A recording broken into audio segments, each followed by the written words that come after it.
Hey, you made it. Get comfortable, turn the lights down, and just breathe. I'm going to whisper you through something dark tonight. A story that'll keep you company while the rest of the world sleeps.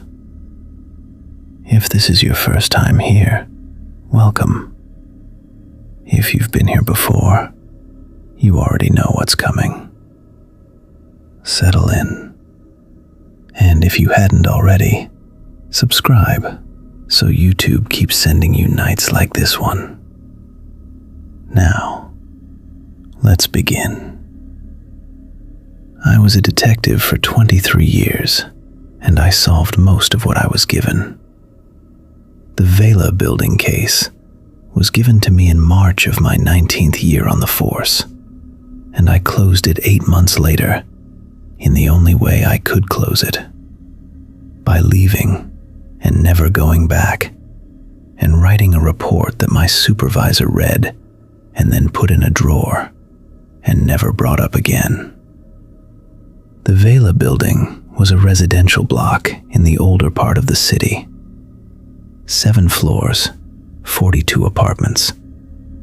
A mid-century building that had housed working families for 50 years without incident, until the year before I got involved. In that year, 3 residents had disappeared, all from the same floor, the 3rd floor, all within 8 months of each other, all under identical circumstances. They were present in the evening, their doors locked, and in the morning, they were gone. Beds unused, personal items untouched, phones on countertops. In one case, a meal half prepared on the stove, the heat turned off by the time it was discovered, like the resident had stepped away from the stove, intending to return. None of them returned. No leads, no security footage that showed anything useful. The building's cameras covered the entrance and the stairwells, and none of the missing residents appeared on any of it leaving the building. The simplest explanation, that they'd left through a route avoiding the cameras, couldn't hold up against the physical evidence of untouched belongings and mid-prepared meals and phones left behind. The residents of the building were frightened, and the building management was desperate, and my captain handed it to me because he said I was thorough, and he said it with an expression that meant he didn't know what else to do with it. I moved into the building undercover in July. Apartment 3F, 3rd floor, directly in the middle of the corridor that connected the 3 apartments of the missing residents. Standard procedure for a case like this. Get inside the environment. Talk to people naturally. Observe. The building's residents were a mix. Long-term tenants who'd been there decades, newer arrivals who hadn't heard about the disappearances before signing their leases, a handful who knew exactly what had happened and were staying anyway out of economic necessity or stubbornness. The long-term residents all said the same thing when I found ways to work the subject into conversation. Don't open your door at night. Not phrased as a warning about crime. Not framed around the disappearances specifically. Just stated as a rule, flatly. The way people state things they've known for long enough that the origin has been forgotten. I asked an elderly woman on the 3rd floor how long that had been the rule. She told me her mother had told her that when she moved in 30 years ago. She said she didn't know why.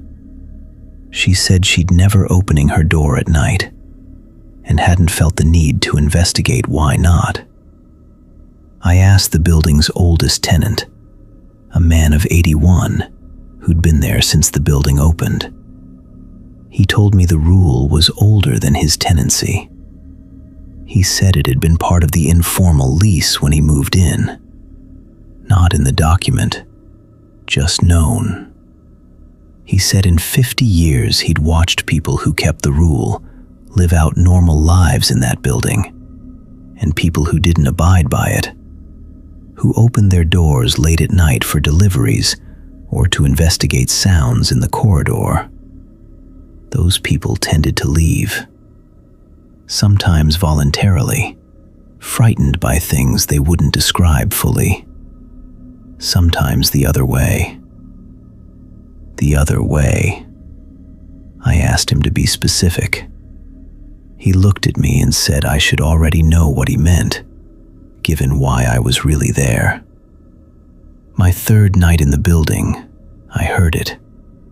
A voice outside my door. A woman's voice, soft, right at the door, saying my name. My actual name. Not the name I'd signed the lease under. My real name, Merrick. Saying it the way someone says a name when they want you to come to them. Warm, inviting. I want to be clear that I am not a person who frightens easily. 19 years of police work. I've walked toward things other people walk away from because that way's my job, and advice at it. I sat on the edge of my bed and making not move toward the door. The West said my name again. I revised from my phone and called my partner and let it ring and got voicemail and set the phone down without leaving a message because writing doing what the music would serding. For a both considered for about techning, continuous and comparing, like it had all the content of local with their perception with waiting. Then it stopped. I sat on the edge of my bed for a long time afterward. In the morning, I went to the building management office and told them I needed a peephole installed in my door. They had one put in that afternoon. I told them it was a personal preference, that I liked to see who was outside before opening. And the man who did it looked at me with an expression that said he'd been asked this before and was glad I was asking. The second night, I looked through the peephole at 2 a.m. when I heard it approaching. I want to tell you what I saw, and I want to tell it exactly. In the corridor outside my door, something was moving between the apartment doors. Large enough that its proportions were wrong for the corridor, that it seemed slightly compressed by the ceiling height. It moved from door to door slowly, and at each door it stopped, and I could see it doing something with its face, its head angled toward the door, and from inside my apartment I could hear nothing when it was at the other doors. Only silence. When it came to my door, I could hear it, the woman's voice, right at the wood, right at my specific door, saying my name, the same warmth as the night before, the same patience. I watched through the peephole. It was at my door, and I was watching through the glass, and its back was to me, and then it turned, slowly, the way something turns when it has all the time available. It turned from the door to face the corridor, and for a moment its profile was visible. And then it continued turning until it faced the peephole directly. Its face was wrong in ways I cannot fully account for. Too large, arranged badly, the features in approximately the right places, but the proportions entirely wrong, like a face reconstructed from description by something that had never seen one. It looked at the peephole. I was 6 inches behind the glass, and it looked directly at the peephole, and its expression didn't change. And then it screamed. Not the woman's voice. Something completely different. A sound that had no gender and no human quality at all. A sound that hit the door hard enough that I felt the vibration through the floor under my feet. It screamed and screamed, and I stumbled backward from the door and sat down hard on the floor of my apartment and put my back against the bed. the screaming stopped, and the woman's voice came back, soft, right at the door, saying my name like nothing had happened, like the scream had been something else, and this was the reality, this warmth, this invitation. Come out, Merrick. Come out. I put my pillow over my head. I lay on the floor with the pillow over my head until the voice stopped, until I heard it moving away down the corridor to the next door, until the building was quiet. I moved out the next morning. I packed my bags at 6 a.m. and was out of the building before the other residents were awake. I sat in my car for an hour writing my notes, and then I drove to the precinct and I wrote my report. The report said the disappearances were likely connected to an individual or individuals using the building's corridor at night and targeting specific residents. It said the investigation was ongoing. It said I was recommending continued monitoring. My captain read it and put it in the drawer and never brought it up. He's a smart man.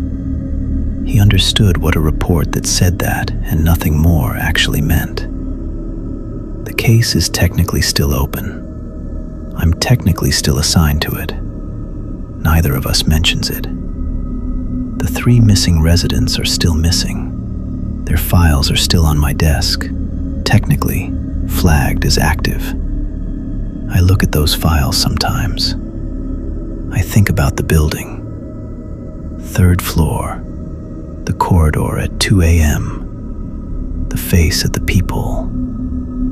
I think about that face looking back at me through the glass, and I close the files and I go get coffee, and I remind myself that I am a person who solves things, and that some things I have decided not to solve.